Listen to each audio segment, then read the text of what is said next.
बहुत से लोगों का ये मसला है कि उनके पास पैसे हैं लेकिन बैंक अकाउंट के अंदर जो है वो नहीं है। तो इसके ऊपर इसकी वजह से एक सबसे बड़ा जो है मसला वो बैंक स्टेटमेंट का आता है। तो आज की वीडियो बेसिकली बैंक स्टेटमेंट के ऊपर है कि आपने बैंक स्टेटमेंट को किस तरह से जो है ना मेंटेन करना है या स्क्रैच से उसको स्टार्ट करना है। तो आज बेसिकली हम 4 चीज़ों के ऊपर जो है वो बात करेंगे। तो जो सबसे पहली चीज़ है वो कैश है और दूसरी जो चीज़ है वो आपके एसेट्स हैं और तीसरी जो है वो आपके बॉन्ड्स और इन्वेस्टमेंट्स हैं और चौथी जो सबसे बड़ा जो मसला है वो है लंप सम डिपॉज़िट्स का। कैश की बेसिकली बात करते हैं। नॉर्मली आपका जो बैंक स्टेटमेंट है वो कुछ कंट्रीज़ के लिए आपको 3 मंथ्स की रिक्वायर्ड होती है और कुछ कंट्रीज़ के लिए 6 मंथ्स की जो है वो बैंक स्टेटमेंट रिक्वायर्ड होती है। और ये स्टूडेंट्स और जो अब हमारे जो विज़िटर वीज़ा के जो भी लोग हैं, ये उन दोनों के लिए जो है ना ये वीडियो का जो बेसिकली तरीकाकार है जो स्टेटमेंट का वो एक ही है। तो बेसिकली होता ये है कि जो कैश है आपका, आपने कैश को हमेशा ग्रेजुअली जो थोड़ा-थोड़ा करके जो है ना आपने स्टेटमेंट के अंदर ऐड करना होता है, ठीक है? और इसके अलावा जो है ना आपने 3 टू 6 मंथ्स के अंदर एक नेचुरल एक पैटर्न बनाना होता है, एक फ्लो बेसिकली दिखाना होता है। जो वीज़ा ऑफ़िसर होता है उसको बैंक स्टेटमेंट देख के ये नहीं लगना चाहिए कि आपने जो है ना वो बस एक स्टेटमेंट एक बैंक अकाउंट खोला, उसमें पैसे डाल के उसको आपने छोड़ दिया।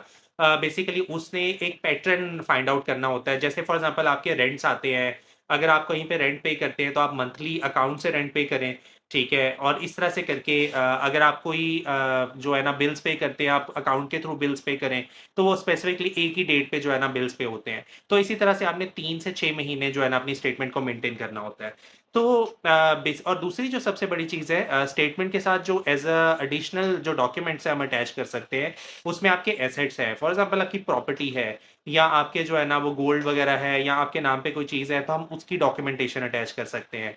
इसके अलावा आ जाता है आपके बॉन्ड्स और इन्वेस्टमेंट्स, तो वो भी बेसिकली आपका एक फाइनेंशियल एसेट ही कहलाता है। आपके जो इन्वेस्टमेंट्स होती हैं, तो उसके भी आप सर्टिफ़िकेट्स जो है ना वो साथ लगा सकते हैं एज़ एन एडिशनल डॉक्यूमेंट जो कि आपके बैंक स्टेटमेंट को और मजबूत करता है और आपकी फाइनेंशियल टाइज़ को जो है वो स्ट्रॉन्ग करता है।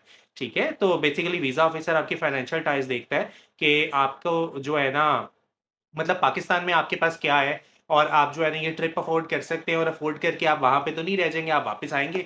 तो ये सारी चीज़ों को देखने के लिए कुछ टाइज़ होती है जिसमें से एक फाइनेंशियल टाई होती है जो कि आपके डायरेक्टली फाइनेंशियल डॉक्यूमेंट से most like probably bank account document से आपके बैंक डॉक्यूमेंट से जो है ना वो जुड़ी होती है। इसके बाद जो आ जाता है जो लास्ट चीज़ आ जाती है वो आपका लंप सम कैश डिपॉज़िट है, जो कि सबसे बड़ा मसला है। बहुत से लोग जो हैं जब वो स्टेटमेंट लिखवाते हैं तो लेट्स सपोज़ उनको जो है ना 35 लाख की स्टेटमेंट चाहिए। मोस्ट प्रोबब्ली यूरोप में कुछ स्टूडेंट्स को जो है ना वो 35 लाख की या 40 लाख की स्टेटमेंट चाहिए होती है। तो वो एक साथ ही 35 30 या 35 लाख जो है वो अकाउंट में डाल देते हैं। तो बेसिकली